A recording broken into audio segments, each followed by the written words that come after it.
안녕하세요. 인간 심리의 가장 깊고 어두운 시면을 탐구하는 시간입니다. 오늘 우리는 많은 이들이 불편해하면서도 동시에 외면할 수 없는 주제에 대해 이야기 나누고자 합니다. 바로 성적 가학증, 즉 세디즘의 본질과 그것이 나르시시즘 및 사이코패스와 어떻게 연결되는지에 대한 깊이 있는 통찰입니다. 이 깊은 탐구를 시작하기에 앞서 저희의 이야기가 여러분에게 의미 있는 지혜를 전한다고 믿으신다면 이 영상을 주변에 공유하고 채널을 구독해 주십시오. 여러분의 작은 행동 하나하나가 세상을 밝히는 중요한 지식을 퍼뜨리는 빛이 될 것입니다. 여러분의 삶에 늘 평안과 지혜가 함께하기를 기도합니다. 인간의 행동 양식 중 성적 세디즘만큼 이질적이고 괴물처럼 느껴지며 궁극적으로 우리를 공포에 떨게 만드는 것은 아마 없을 것입니다. 설령 상대방이 순종적이고 열정적으로 동의하며 심지어 먼저 그 행위를 유도하는 적극적인 참여자라 할지라도 성적 세디즘의 본질에는 인간성의 범주를 벗어나는 무언가가 존재합니다. 그것은 관계를 비인간적인 영역으로 끌어내립니다. 그 근본적인 이유 중 하나는 성적 세디스트들이 극단적인 자가성애자라는 점에 있습니다. 그들은 오직 자기 자신에게만 성적 매력을 느낍니다.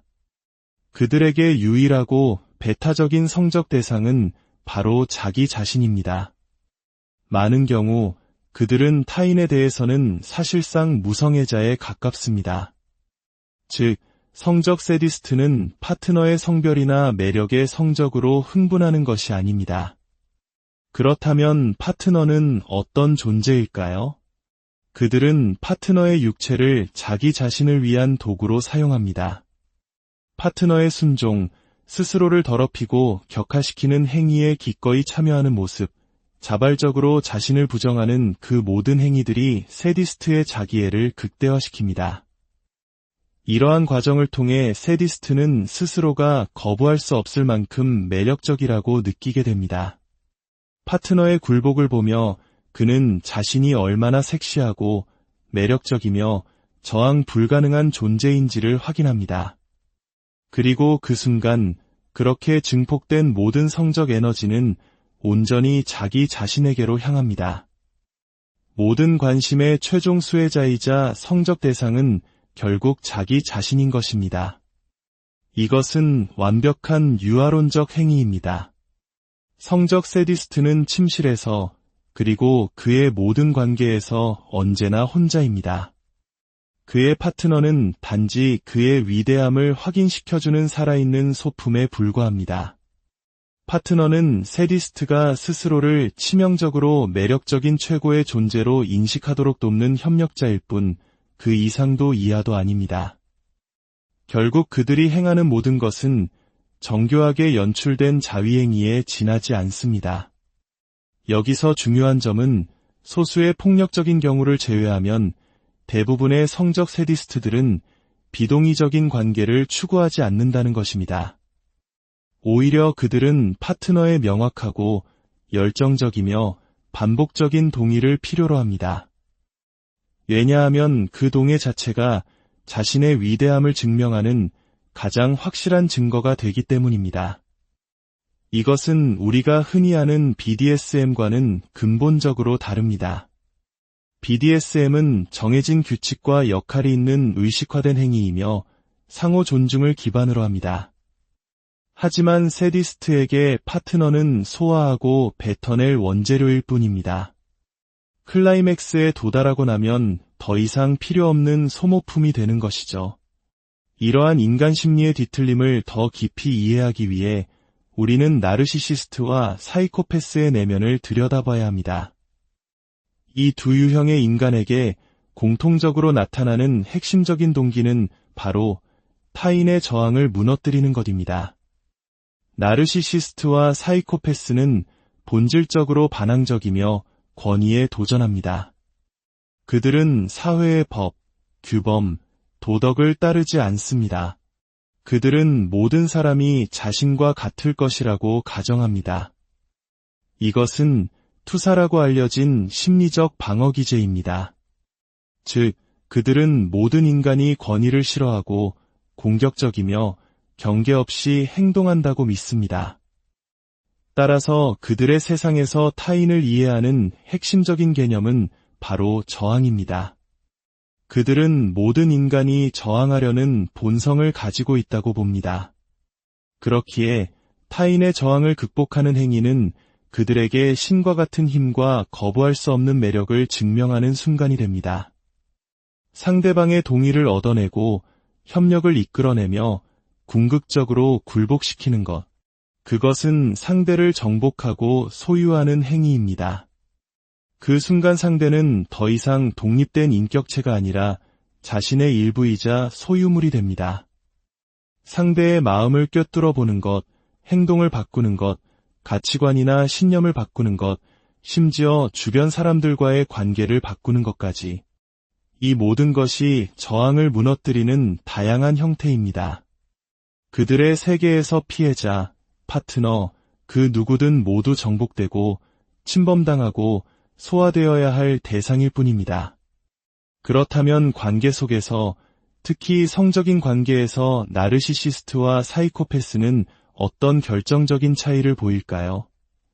이것은 매우 중요한 구별점입니다. 먼저, 나르시시스트의 세계는 환상에 기반합니다.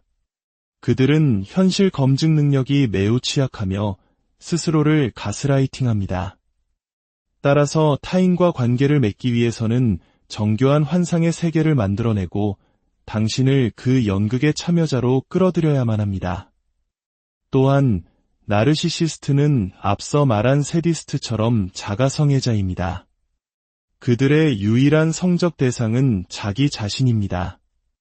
그들은 타인과 진정한 성적 교감을 나누는 것이 불가능합니다. 그렇다면 그들에게 당신은 왜 필요할까요? 나르시시스트는 성관계를 갖기 전에 스스로가 매력적이고 섹시하며 거부할 수 없는 존재라는 외부의 확인을 필요로 합니다. 당신의 눈빛, 당신의 찬사, 당신의 열정적인 반응을 통해 그는 비로소 자기 자신을 매력적이라고 느낄 수 있게 됩니다. 당신이 그를 매력적이라고 여길 때 그는 그제야 안심하고 자기 자신과 사랑을 나눌 수 있게 되는 것입니다. 당신의 몸은 그가 자기 자신과 섹스하기 위해 사용하는 살아있는 도구에 불과합니다. 영화 아메리칸 사이코에서 주인공이 거울 속 자신을 보며 성관계를 갖는 장면은 이러한 심리를 매우 정확하게 묘사합니다. 만약 당신이 그에게 저항하거나 즐거워하지 않거나 비판적인 태도를 보인다면 어떻게 될까요? 나르시시스트는 즉시 성관계를 중단할 것입니다. 강요는 결코 없습니다. 왜냐하면 강요한다는 것 자체가 자신이 거부할 수 있을 만큼 매력적이지 않다는 증거이기 때문입니다. 그것은 그에게 끔찍한 나르시시스트적 상처를 입힙니다. 그는 당신을 강간하거나 강요하는 대신 당신을 평가절하할 것입니다. 나라는 엄청난 보물의 가치를 알아볼 지능조차 없는 어리석은 여자라고 치부하며 당신을 버릴 것입니다. 반면 사이코패스는 완전히 다릅니다.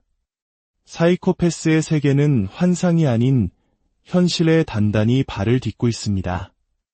그들에게 중요한 것은 오직 권력과 통제입니다.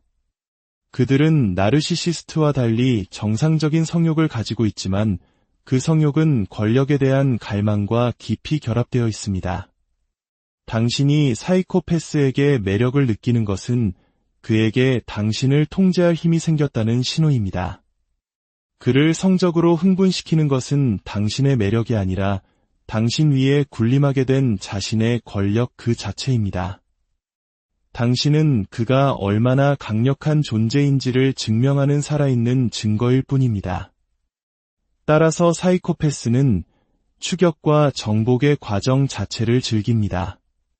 당신에게 구애하고 유혹하고 당신의 저항을 무너뜨려 결국 자신을 원하게 만드는 그 모든 과정이 그의 권력욕을 채워줍니다.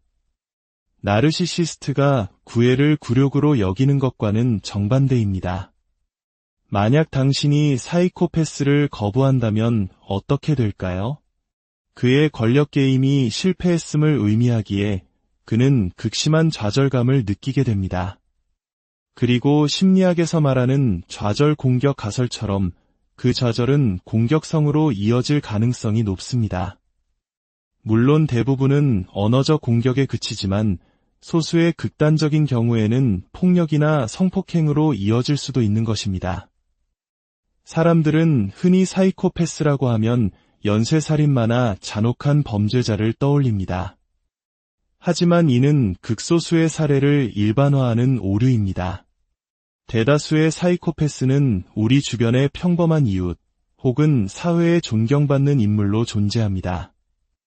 나르시시스트의 유일한 목표가 자신을 향한 찬사와 관심, 즉 나르시시스트적 공급이라면 사이코패스의 목표는 돈, 명예, 섹스 등 현실적인 권력입니다.